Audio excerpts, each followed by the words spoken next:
Hey everyone, welcome to the review show. We're keeping it real. Goes right. Welcome to this review of WrestleMania 40, Night 1. An interesting night, a night that I will certainly not forget. My first time going to WrestleMania live in person. It was an experience of a lifetime, and one that, as I said before, will not forget anytime soon. Mostly because I got to do it with two of my favorite people in the world, my brother and my dad. It was absolutely epic time, and you guys are going to get to see all the background and behind the scenes stuff about that, and just my experience there, in the vlog that's going to be coming out later this week. For patrons, that's going to be coming out just in a few days. Going to spend today editing that, and then it should be up sometime tomorrow. So go to patreon.com/Real Take Wrestling if you want to get that tomorrow. Otherwise, you'll get it sometime during the week, this week on the main YouTube channel. But WrestleMania was a night of ups, downs, some in-betweens. I believe that I did a poll on the YouTube community page on the channel. And of the nearly 500 or so respondents, everyone was in agreement that the show was generally good. It's like, I'm looking at it right now. 69% said it was good. Very nice. Then we got 5% saying bad, 19% saying meh, and 7% saying they didn't watch. This was out of 715 votes so far. So that's a pretty good sample size, I think, to kind of give an idea of where generally some people are at. In my view, I'll just start with my overall thoughts on the show. Overall, I thought that WrestleMania 40 Night 1 was and again, I want to say this. I was there live. I did not see I did not see how the camera angles were really. I didn't get to hear the commentary and the context. So please take that and note that as I kind of review this show, because I did not hear what Pat McAfee, Michael Cole, and company were saying. So it's possible that I missed context. But overall, I thought that this was, for a WrestleMania, kind of underwhelming overall. And I don't mean that as to say this was a horrible show and that this is like the worst show that WWE's ever put on and WWE's in the mud. No, not saying any of that. But and this might just be my lofty expectations of what WrestleMania is supposed to be and what I thought WrestleMania was going to feel like live. But to me, this felt like a regular PLE. And that's even if you factor in Dwayne "The Rock" Johnson being there. That's if you factor in, Roman Reigns and that kind of stuff. I thought that WrestleMania Night 1 felt like a PLE, a good PLE. Like it was good. It was fine. Worth that $9.99 a month, right? But I don't believe that this was, when I think WrestleMania, I think the culmination of stories. I think great wrestling, combined with great storytelling. But to be honest, there were some nothing matches on this card. There were some matches that I thought were going to be good that ended up being kind of meh. And the main event, I'll get into my thoughts on that later on, because I thought the first 30 or so minutes of that match were just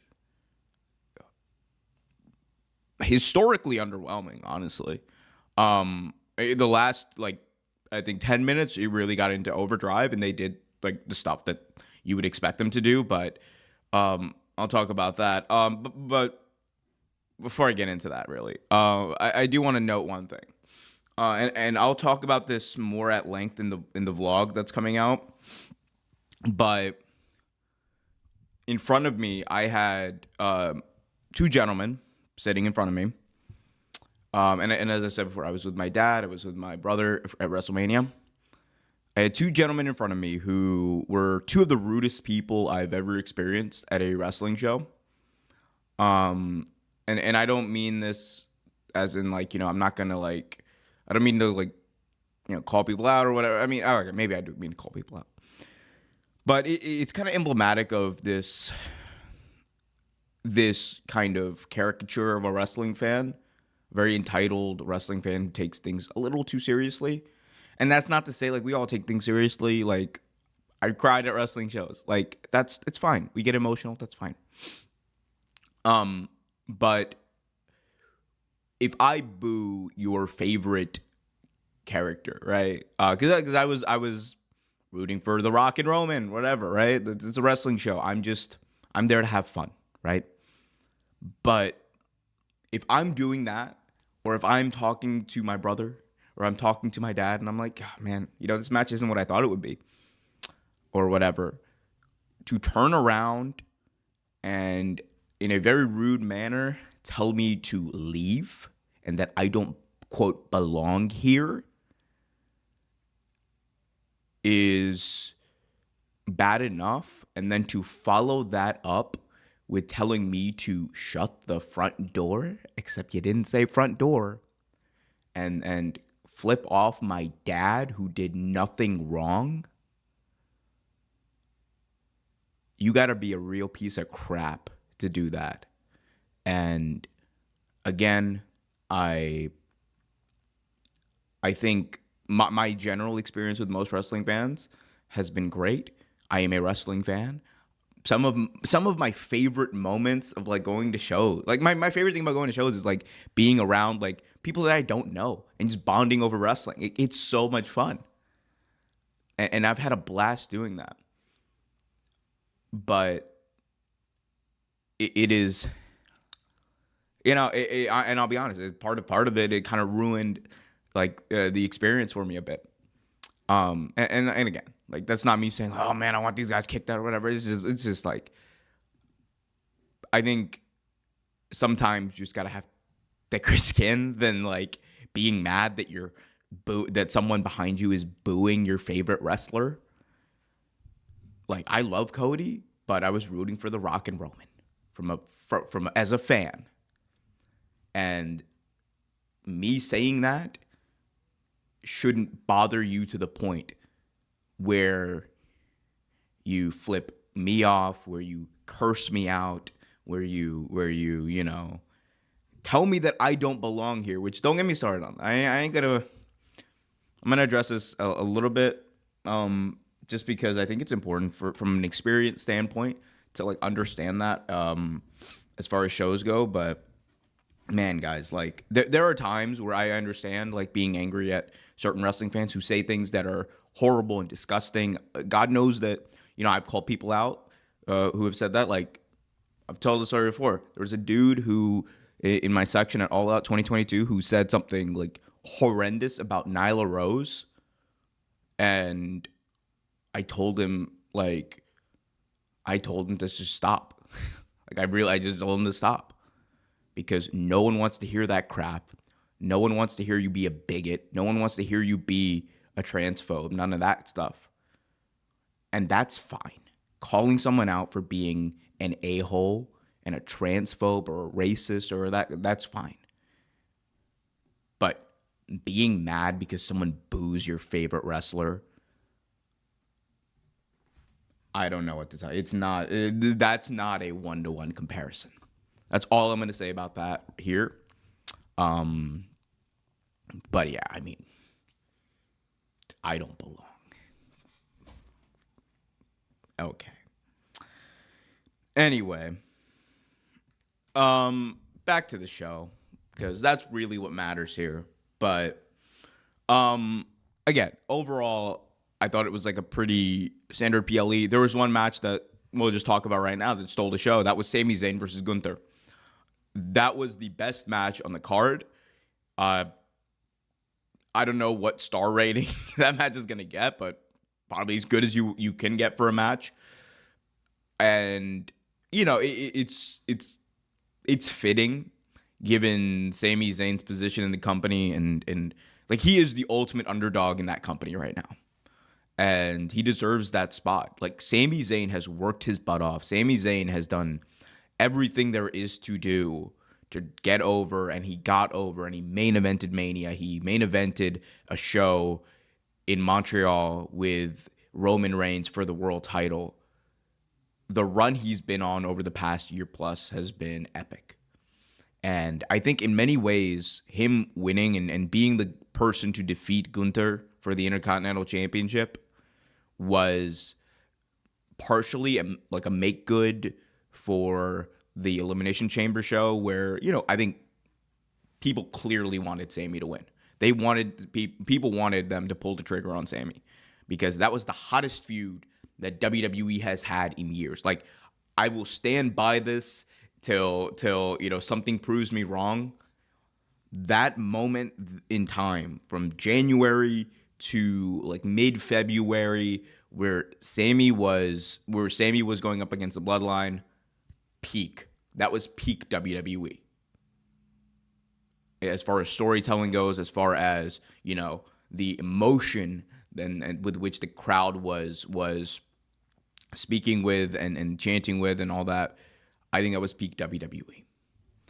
And I think there was a moment there where you seriously could have had Sami Zayn be the undisputed WWE Universal Champion, and people would have went crazy for it, and he would have been over, and it would have been one of the best culminations to a story that WWE has done.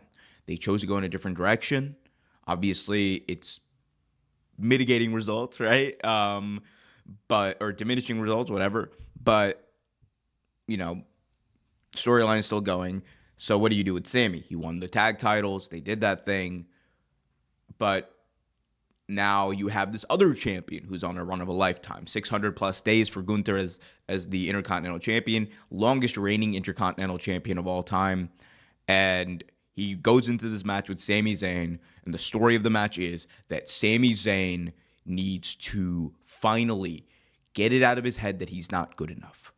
Finally get it out of his head that, you know, he's this fear that he's had, this fear of disappointing himself, but more so this fear of disappointing his family, his wife who watched him fail at Elimination Chamber against Roman Reigns in his hometown of Montreal. He wants to go out there in front of his family and redeem himself. And that was an awesome story that WWE told. And I will be the person to say this. If I had a hat right now, I would eat it, because I was against them not pulling the trigger with Chad Gable. I was wrong. They proved me. WWE, look, guys, oh, look at this. WWE proved me wrong. It's crazy, isn't it? No, but seriously, like, this was an awesome way to culminate Gunther's title reign. And it's not just, and look, part of me is like, Sami Zayn is one of my favorite wrestlers, so I want him to win, and I love the fact that he's the guy to beat Gunther. But the story that they've told and everything that they've done up until this point, it just proved me wrong. I thought that this was going to be a clear-cut case of WWE, you know, just once again, like, failing to and overlooking Chad Gable. But now you set up a situation where not only is Sami getting the rub from being the guy to defeat Gunther, who was on this epic title run of a lifetime, and making the Intercontinental Championship, in many people's eyes, the second best title in WWE. Now, whether or not you believe that is your opinion, but a lot of people did. And for a while it was. When there wasn't a WWE World Champion, like, Gunther and his title were you know, like, for a lot of people, the belt. With Roman off TV, like, that was for a little bit the most important belt in WWE. So if we're sitting here and we're looking at that, right? If we're looking at, you know, the idea that Gunther is this unbeatable champion, and he's one of the most important champions that WWE has. We also have to recognize that like his defeat here to Sami Zayn is historic. And it means something for Sami Zayn. We were always wondering like who's going to be the person to defeat Gunther. I always thought it should have been Chad Gable, but after seeing this, like how can you not? How can you not like think that this was a right decision? Because and the beautiful thing about this is there were multiple ways that this could have happened, but the way it played out was amazing. And they went out there, had the best match of the night. They stole the show in many ways. And again, it's a personal preference thing too. Like I personally like, more like sports oriented wrestling and like I like moves, I like all that kind of stuff, and I like I love storytelling too. But this did it for me. Like Gunther versus Sami, match of the night. Hard to follow up tomorrow. We'll see. I'm sure Cody and Roman are gonna have a fantastic match. And you also know that that there's gonna be you also know AJ and LA Knight are gonna have a good match. Like there's gonna be some awesome stuff there, but it's gonna be hard for anyone to top what Gunther and Sami Zayn did, because they combined elements of fantastic professional wrestling with exceptional storytelling that really stands as a symbol and an example, I should say, of what a pro wrestling match should be. And it's a match that I think people are going to go back and watch. I think it's a match that pro wrestlers are probably going to go back and watch and study, because it was the way that the way that they went out there and told that story and made it look like they were like competing. Because a lot of times, and this happened like later on in the night, we'll talk about it, right? With the main event. But a lot of times we see, wrestlers go out there and, there's this feeling that, okay, well, this is a storyline match. And I'm not saying that's inherently bad. There have been amazing storyline matches, right? Like one of the best storyline matches of all time, One of the best storyline matches of all time was like Vince versus Shane. And like those are not two wrestlers, but they went out there and they entertained the hell out of people at X7. Same with Sami, and like you want to talk about spectacle matches, Sami versus Johnny Knoxville from Mania 38. Fantastic spectacle match. Like those are cool, but rarely in those types of matches does it feel like these are two people competing in a match, right?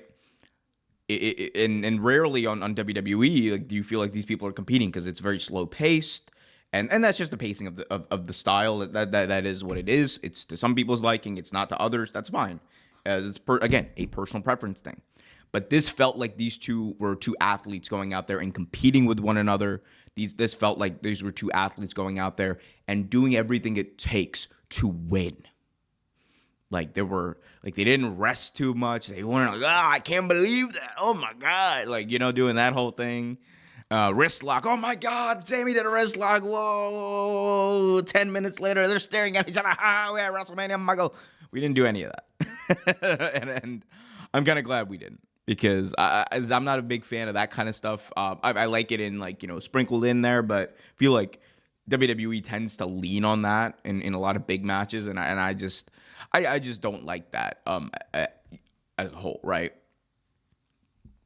But yeah, and Sami Zayn with the definitive win, like not one but two haluva kicks, and putting his arm over Gunther, 1, 2, 3.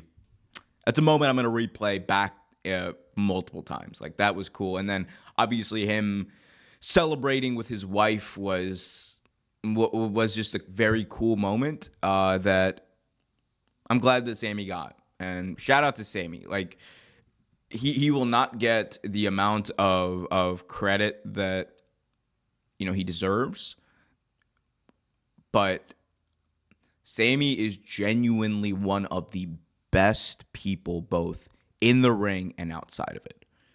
And like the person Rami is like if you listen to like his interviews, you hear him talk about like things he advocates for and like the stuff he does with like Sammy for Syria. Like he is just a really awesome dude, and we need more people like that. Not just in professional wrestling, but in the world. Like, how can you not root for a guy like that? And I know like there was like this. I'm not gonna get too much into it, but there was this like just quite frankly like offensive hit piece that was put out by a publisher that I'm just not gonna give too much credence to. That just that just does it's just try to bury him basically for some of his views but it is what it is. Sorry guys, we got Ryan Woodridge in the chat. Hello Ryan, good to see you. Good morning, bro. Can you do a WWE game review sometimes? I would need to actually play the game. I would need to actually play the game in order to do a review. I haven't done a review of the game. I haven't played the game because I just I just don't really play that many video games. But I've heard mixed reviews about 2K. If you guys want like a really good channel to check out like 2K coverage, highly recommend you guys go check out Just Brian. I think it's Just Brian YT on YouTube. Let me make sure of that, but because my boy Brian, he's got y'all covered with all that stuff. Yep. Well, sorry, at Just Brian NY on YouTube. So youtube.com/Just Brian NY. Brian, that's Brian with a Y. Covers everything you need about 2K. Awesome coverage too. Shout out to you, Brian. Actually got to see Brian yesterday at Mania. But yeah, haven't played the game. So I'm not too sure. Man, I'm really worried about Cody, says Barry Allen. Oh god, we got the Flash in here. It's not gonna be easy. So about Sami, I thought this was a great job, even though I predicted it. Yeah.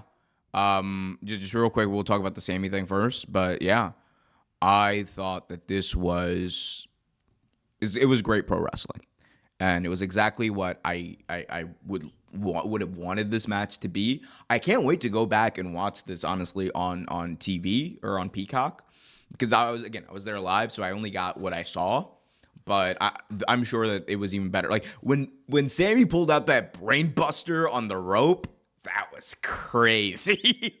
like me watching like the ring like in person and seeing Gunther's head just flop off the rope, I was like, yo, is my dude okay? But yeah.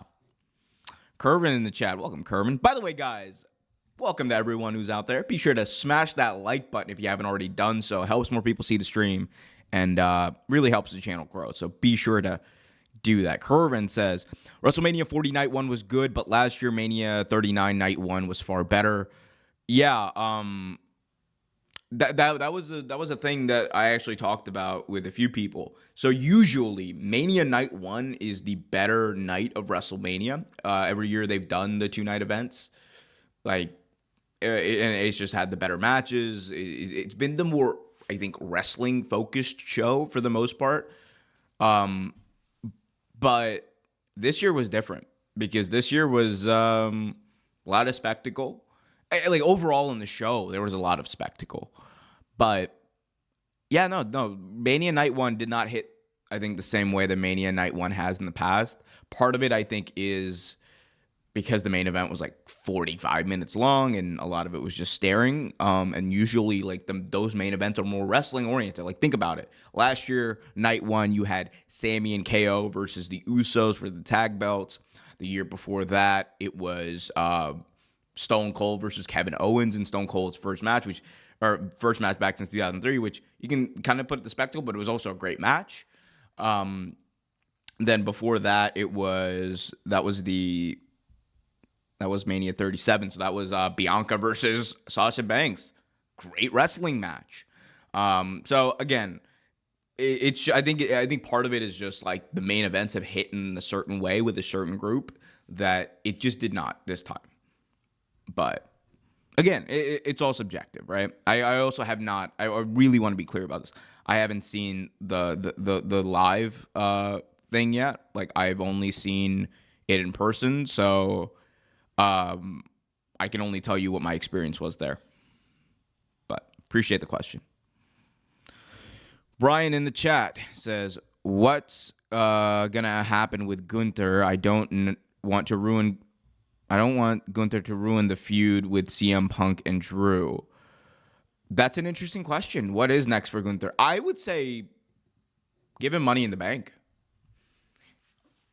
Because that that would be the perfect spot for someone like Gunther, and you could tell a very different and interesting story because this is like, I think we could see for the first time someone announcing their Money in the Bank cash in well before. I think the last time and the only time they've done that is with RVD, because remember, to Gunther, the character, the ring is sacred, and he doesn't want to take shortcuts like that. He doesn't want to. He doesn't want to like win through like cheating and taking advantage of a guy. He wants to prove that he is the best because the ring general believes that the ring is sacred.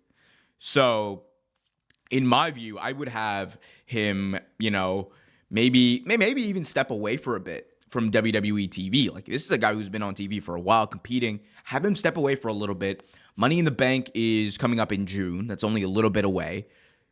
Like, have him return like in a month or two leading up to Money in the Bank, and then boom, have him win. And then, like, whenever you want to do it, whether it's like at a big show like Clash at the Castle, or if you want to do it at SummerSlam, have Gunther cash in on the champion. And look, I would not be opposed to Gunther cashing in his Money in the Bank briefcase like on Cody Rhodes, again, announced beforehand and saying, the ring is sacred to me, and I want your belt, and I want it at Survivor Series. I want it at SummerSlam. I want it at Royal Rumble, whenever Gunther wants to do it. And in that time in between, Gunther can just be like waiting in the wings, like, I'm waiting for my time. Or if you really want to do something cool with this, what you could do is have Gunther say, no matter who's the WWE champion at the Royal Rumble, I am the number one contender, and build it up for the next year. No matter what, Gunther guaranteed a world title match at the Royal Rumble, and no matter what, like, Gunther is just waiting in the wings. He's watching every time. He's like scouting the competition almost. I think that there's a really interesting story you could tell there. But Gunther can beat the champion without the briefcase. Why? Well, I'm not saying that he cashes in, on a prone champion. I'm saying that he says, I'm going to have a one-on-one match. Because again, to Gunther, the ring is sacred. So he's not going to take shortcuts. He's not going to cash in while the champion's injured. He is going to have a straight-up wrestling match. It's essentially going to act like a number one contender match, basically. And again, RVD did this, and it worked very well with his feud on John Cena. Ryan says, hi, bro. What are your thoughts on Roman Reigns retaining the title tonight? Roman is going to surpass Hulk Hogan's record. I mean, it's not even a record, I don't think, right? Because Hogan was number 3 on the list. If he retains tonight, that would be an insane story. If Roman Reigns retains tonight, I don't believe that will happen. But yeah, I don't know. That would be a wild move.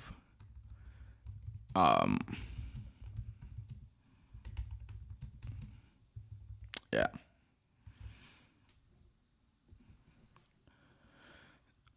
So, yeah, I if that did happen, that'd be crazy. It shouldn't. I'd be upset. I ain't gonna lie to you. I'd be upset.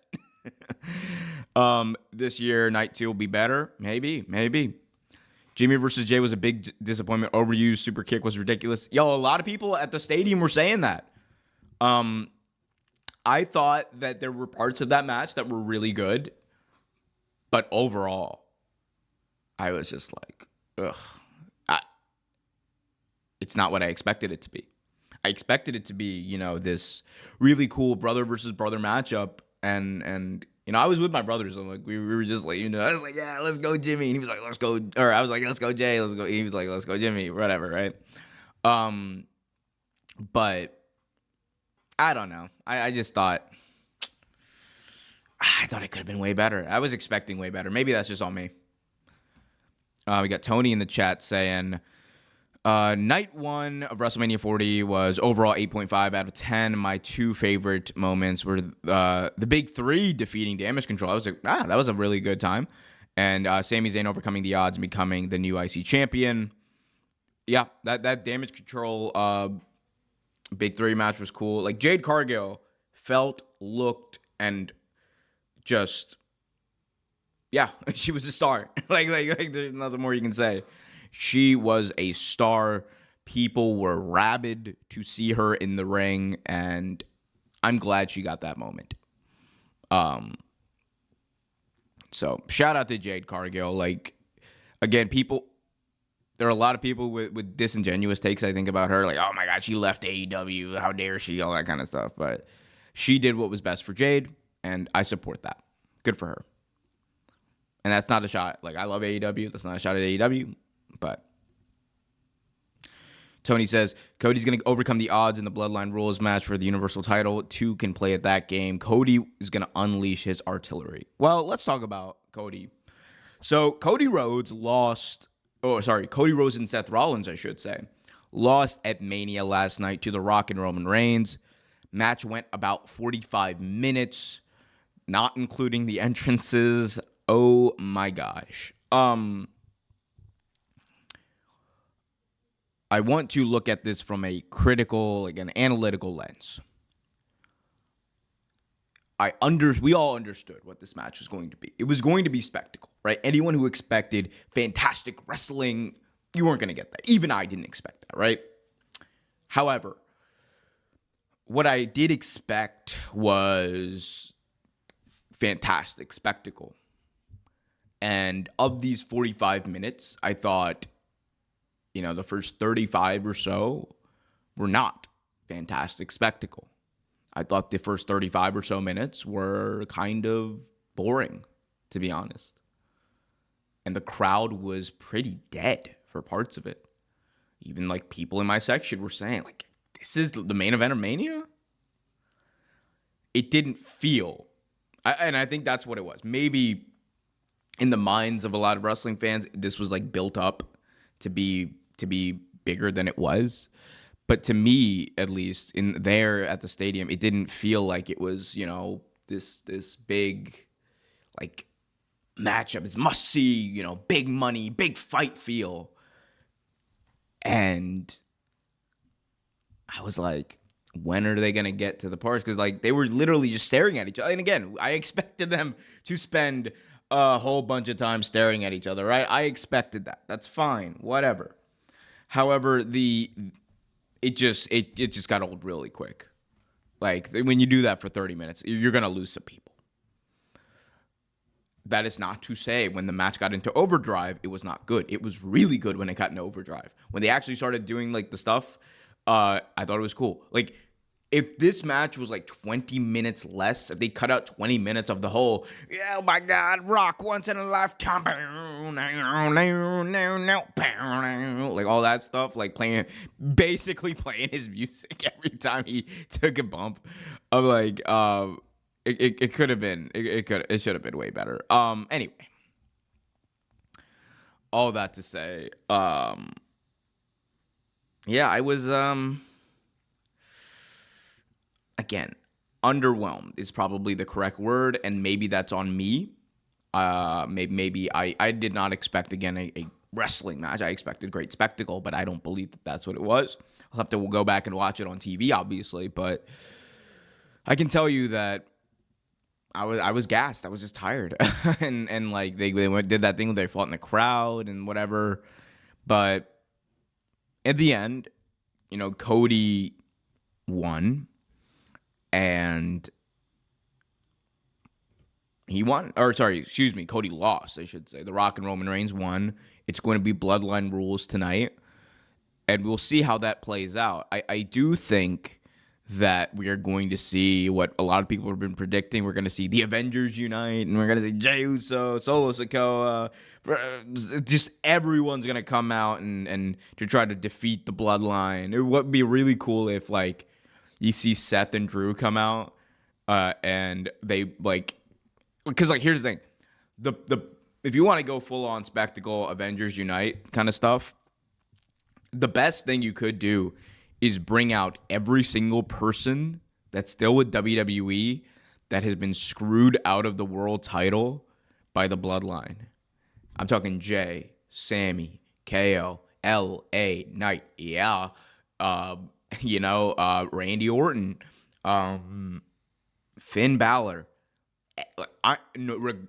Drew McIntyre, and Seth Rollins, regardless of what their allegiances are, what their alliances are, babyface, heel, the one thing that unites them all is to defeat Thanos.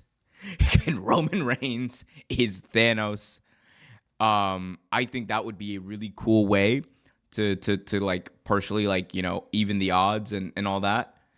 And you could just see, like, and like they're gonna do something with the Rock and Roman, because obviously the big part of that match that I didn't talk about was Roman Reigns spearing the hell out of The Rock, and The Rock selling it like death. I mean, he was just like it was funny as hell. But Rock sold that spear like death. He was in pain. It was crazy, and I think that's gonna be I think the reason why they build up this match between Rock and Roman. Tony says Roman is inevitable. Cody is Iron Man.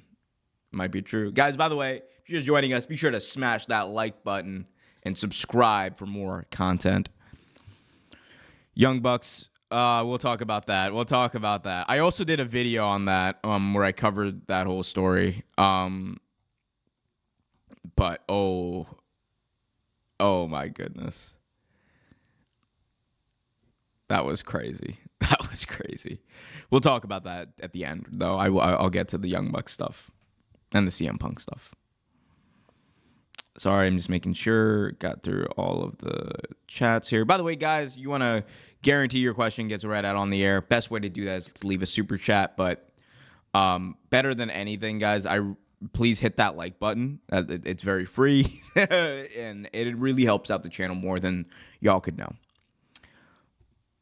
I really want Cody to beat Roman clean. I think it will be clean. It depends on people's definition of clean. If you're like me and if you want Cody to win and overcome the odds all by himself with no interference and no help at all, that's not going to happen. It is not going to happen. But if you want, people to if you want people to get all riled up and everyone accepts the fact that it's going to be like a big brawl. Everyone expects that. That's what a lot of fans desire, honestly, and I think that's what we're going to see. The important thing, though, for me is no matter what, the odds are even without anyone laying a hand on Roman. And it has to be Cody Rhodes face-to-face with Roman, finally, by himself, no Solo, no Jimmy, no Jay. It's Roman and Cody, and Cody beats him in the middle of the ring in a one-on-one contest. All the other stuff, people fighting the bloodline, all that kind of stuff, that can happen on the outside, but no one should lay a finger on Roman. Because Roman needs to know, because this needs to be the test of Roman too in the story, right? In the story, Roman's biggest test is, can I do it alone? And we're going to find out hopefully tonight that he can't, at least against Cody in these circumstances, right? But I don't know. That's the way I think it should go. What if Cody turns heel? Buddy, Mr. Flash, I will say. Shout out to you, Barry Allen. But Mr. Flash, here's what I will say. If Cody turns heel, that'd be wild. That would be wild if he turned heel tonight. I don't think it's going to happen. Zero chance in hell that's going to happen, actually. But I think Cody, yeah, I think Cody's going to win. He's going to be a face for a very long time. Other match I really do want to talk about because I think it was mentioned earlier on by Kerwin was Becky versus Rhea. Becky versus Rhea to open the show was the correct decision. And Triple H even talked about it in his post-show press conference. But I thought, you know, like you have like someone who went out there and won their chance to face the world champion at WrestleMania in Becky Lynch. And you have Rhea Ripley, who is probably one of the most over people on your entire roster right now. Like, she was the crowd favorite in Philadelphia last night. They were absolutely going ape shiznit about her. And people love her. And I thought it was the right decision to have Rhea win, and the way she won with during the Riptide, that was really cool. That was really cool off the top. Rhea versus Becky, running back. The story is Rhea beating Becky Lynch, not at 100%. Yeah, I mean, like, I love Becky. I was rooting for Becky because I'm a huge Becky Lynch fan, but I just. It's undeniable. Rhea Ripley winning was undeniable. Like, you could not have had her lose that match, in my opinion. It would have been... It just wouldn't have made sense because you're building Rhea up to be that stalwart. Not only in that women... Like, again, forget about the women's division. That stalwart in WWE. Because ain't nobody getting more clicks on the internet than her. She is one of the most over acts in the entire company. They love... People love chanting "mommy." So shout out to Rhea Ripley, man. Like, I'm just loving the amount of love that she's getting. She deserves it. She's one of the best. Becky Lynch, you know, putting over another person. Like, people are, and I really want to be clear about this, guys. People have been so unfair to Becky Lynch over the past number of months, saying that, oh, what has she done, man? She's cool. She doesn't do anything interesting. She doesn't put people over. All Becky's been doing for the past, like, basically 2 years is put people over. Like, she did her, like, big time Bex thing, and what'd she do? She dropped it back to Bianca. Then she went to NXT, dropped the belt again. She went to she did that feud with, like, Zoe Starks and gave her the rub. And finally, she earned a match at WrestleMania that people really wanted to see against the man versus the mommy. And people saw it, and she put Rhea over. Becky Lynch is one of the most selfless wrestlers there is out there. And it's showing. It's showing in her work. It's showing in, you know, the way that she comes across on TV. And could not be any more happy to see her doing her craft. So this match was cool. It was a really good opener. I thought definitely the second best match on the show for me. I also want to be clear. I have not seen, I'll be straight up with you. I have not seen Santos Escobar and God. It was Rey Mysterio and Andrade El Idolo versus Santos Escobar and... Well, I haven't seen the match, so because I was in line getting food. I was fasting yesterday, so had to get me the food when I had to get it. And I just completely missed that match. It was Dom. How could I forget? Mommy's little boo-boo. I was surprised Becky got booed in Philly. I'm blaming Joel Embiid. Oh, no. I think people just like Rhea. People just like Rhea. That's what it came down to. Okay. Guys, by the way, if you're just joining us, welcome. Be sure to smash that like button. I'm gonna look at. Can y'all do that with your thumbs, by the way? Oh, my thumb just cracked. Is that normal? Is this like an exercise I can do with my thumbs now? Ooh, Wait, hold up. That one bends way more straight. Okay, let me stop doing this nonsense. All right. Last little bit, or last thing I'll talk about, unless anyone has a super chat or another thing they want to talk about. Last part of this I will talk about is the Punk stuff. So I addressed this in a video at length and you know, like talked about the reports and all that kind of stuff. So if you want the more newsy part of this, please go check out that video. I highly implore you guys to go check that out. That has like all the details you really need to know about this. But generally, I think a lot of people have heard what a few people in the chat have mentioned. I think we got Barry Allen, Mr. Flash, in the chat saying why this AEW guy wants to destroy CM Punk's reputation now. I believe there was another chat, I forgot from who, but someone else also asked about the CM Punk thing. So let's address it. So we have known for months that there was this security tape that essentially, I'm not going to say incriminates because that's not the correct term, but makes CM Punk look so horrible that a committee of independent arbiters and Bryan Danielson, one of Punk's longtime friends in this industry, all agreed unanimously that CM Punk needed to be fired. This is stemming from that Jack Perry incident, that fight. Punk's recollection of that fight was, you know, don't get too close, and he just like he didn't do anything unprofessional. He just kind of choked him a little bit, which is crazy. It's a crazy thing to admit to. But anyway, so essentially, we have known that this tape had existed for a while, and Punk does that Ariel Helwani interview last week, and I don't think that there's any or it's a surprise that that Tony Khan was not happy about that. And the story goes, this is according, I believe, to Brian Alvarez.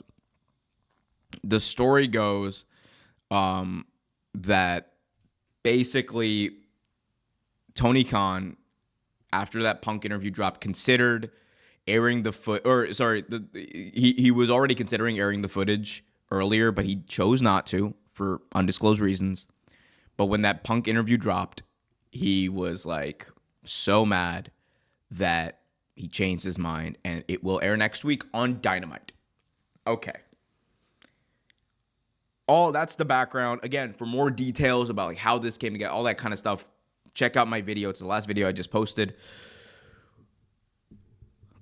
I think this is a big mistake.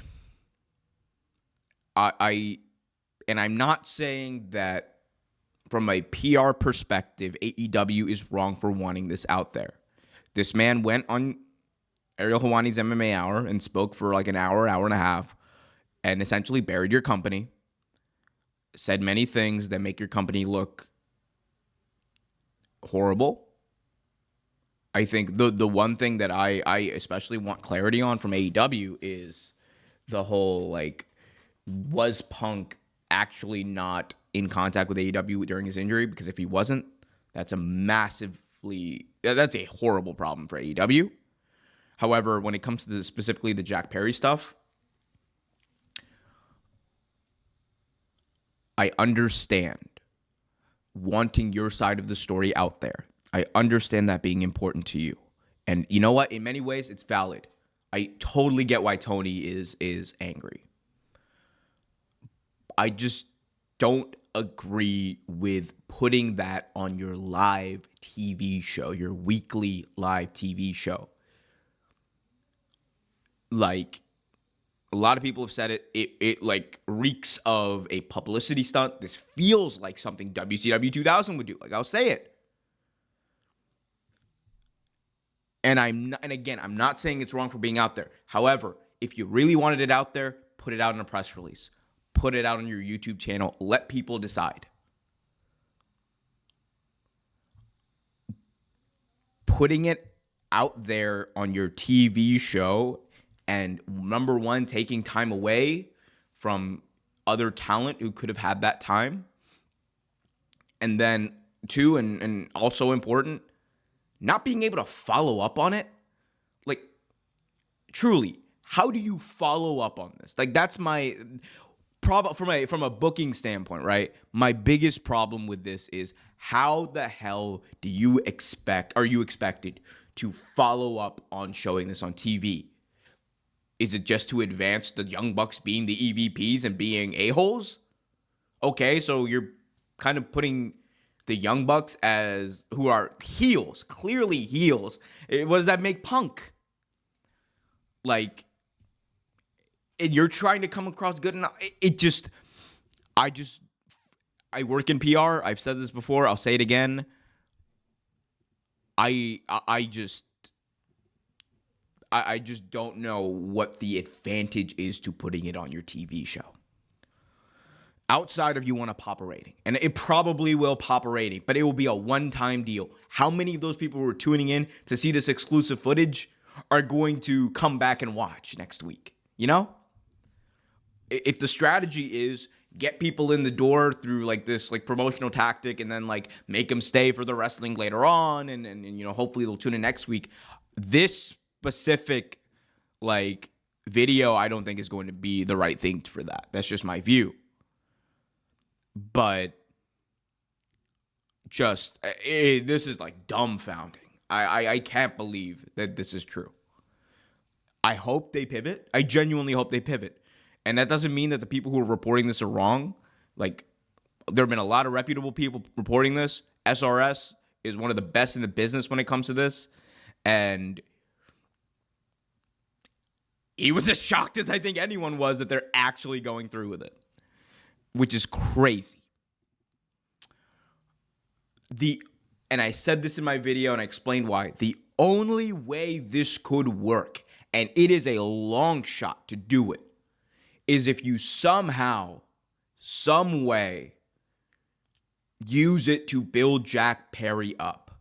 And I don't know exactly how you could do that. I don't know. Like, it's the only thing I can see that would make this make kind of sense. And even that kind of makes sense.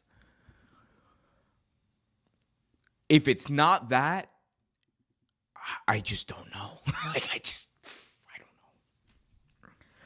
It just, I don't use this term lightly, and I mean this. I'll just say it feels second rate. Like, this feels so second rate and antithetical to everything that AEW has been doing this year. They restored the feeling. I understand ratings are down. I totally understand that. Ratings are down. You're in a contract year. You want to prove that you had the ability to get eyeballs on the product. Totally valid, heard, and everything. But they are putting out some of the best product that they have ever put out. The AEW in 2024 feels like the best that AEW's ever been. Yet we're focusing still on this petty beef between AEW, the company, the EVPs, Jack Perry, Tony Khan, and someone who works for WWE still. Like, what are we doing? You are putting, I pray, and I will be so happy to come on the AEW Dynamite review stream. Well, that's if I do it, because it's going to be Eid. But I would be so happy to come on that stream. And it was like a work, and they worked everyone. They worked the dirt sheets, pal. Like, I want that. My ideal situation is a pivot where the Young Bucks just troll FTR. That would be my ideal situation here. If it's not that, and they end up doing an expose on CM Punk, that would be wild. That would be wild. Look at me. I'll be watching. I ain't gonna lie to you. I'll be watching, because there is a sicko in every wrestling fan, and every wrestling fan can admit it. There's a sicko in every wrestling fan that wants to see what went down, because we've known about this tape. Everyone believed they wouldn't show it. I was on this channel saying, Like life. If Tony Khan put that tape out there for money on pay-per-view, your boy is buying $50. I'm buying it. Let's go, baby. Like, because it's pay-per-view worthy content. The fact that it's going to be immortalized on Dynamite is wild. Like, this feels like this is, to me, like similar. This gives off like vibes of self-destruction of the Ultimate Warrior. You know, like this gives off like WCW 2000 energy, the shoot like kind of stuff. I hope they pivot. I really hope they do. But it does not seem like that is what they're doing right now.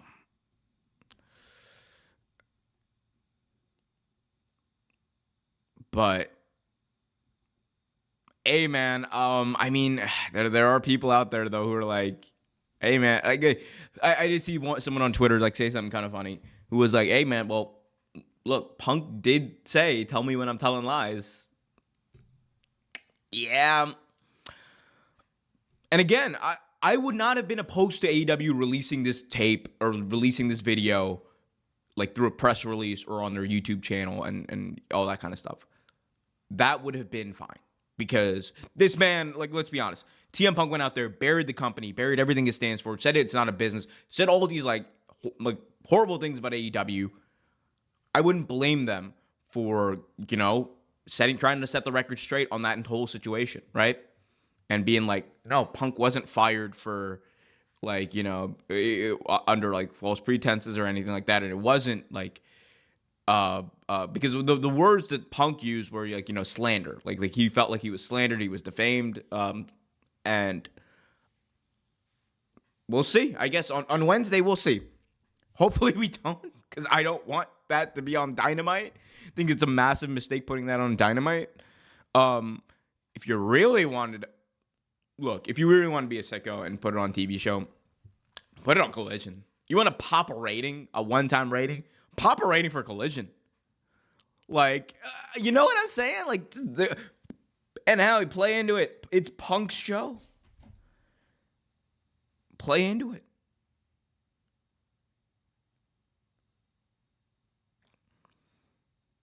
Oof. Oof. Like, it just does not feel great, man. I just want to see great wrestling. I want this pettiness to end. Again, there's a sicko in here who loves himself some drama. I am just so sick of not talking about AEW to the product and talking about this damn pettiness. We got Kervin saying, I guarantee this Wednesday everybody's going to watch AEW Dynamite because the Young Bucks big announcement. Yeah. They are. I'm going to watch it. It's going to be Eid, and I'm going to be watching Dynamite for this. Like Triple H said, let's focus on the positive. ROH put out a great show. No one's talking about Mark Briscoe. Yo, Mark Briscoe's press conference, by the way. Guys, go watch that. He won the belt, and it was 11 years to the day that his brother Jay became the ROH champion. I think one of the best ROH champions there's ever been. Like Jay Briscoe, I want to contextualize this a bit for me.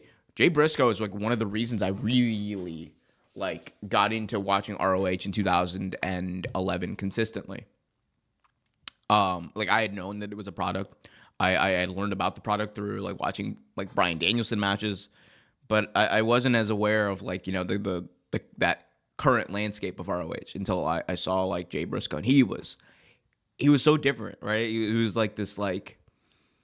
I mean, he was a Delaware like farm boy. He was like, you know, bit of a bit of a redneck, but also like, you know, like spoke with this captivating conviction in his promos, and he was a great wrestler. Like it was so different, so special, and we lost that, and we lost the person that Jay Briscoe had become, a good man, a very good man, and.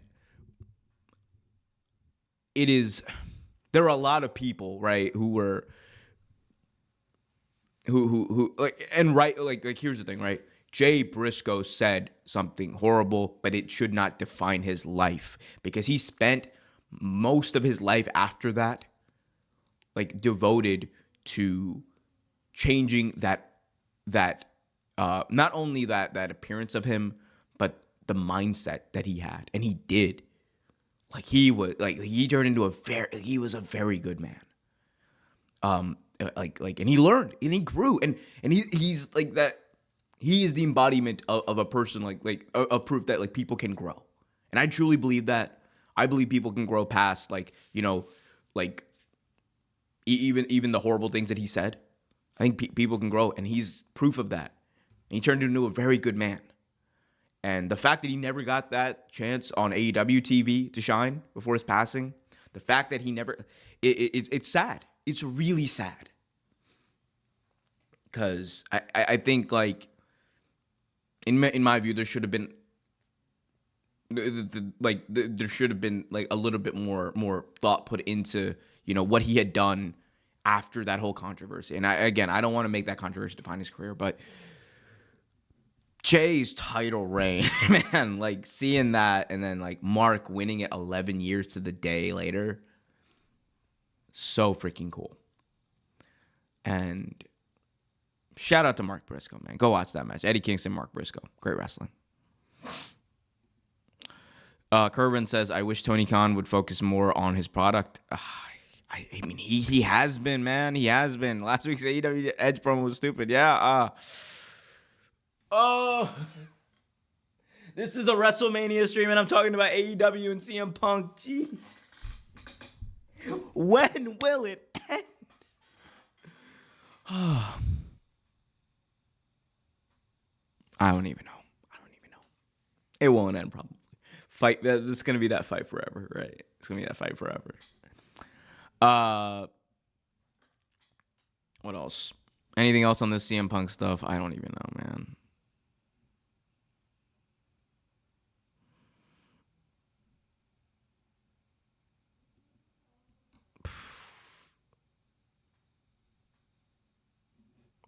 Like, I don't know, man.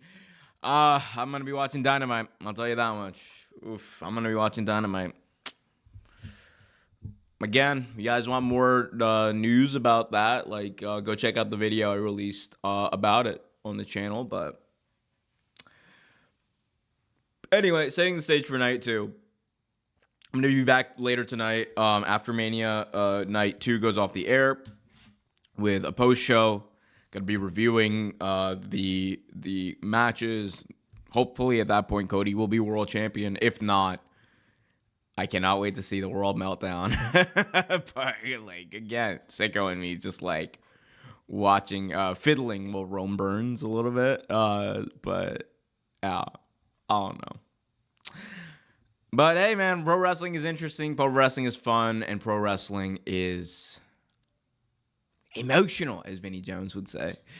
But shout out to all y'all in the chat: Jermaine, Curvin, Flash, Mr. Allen, I should say, Tony, everyone who joined in. Appreciate you, Ryan. Appreciate all of the love, the support. Guys, remember to go over to patreon.com/Real Take Wrestling. It is pinned in the chat.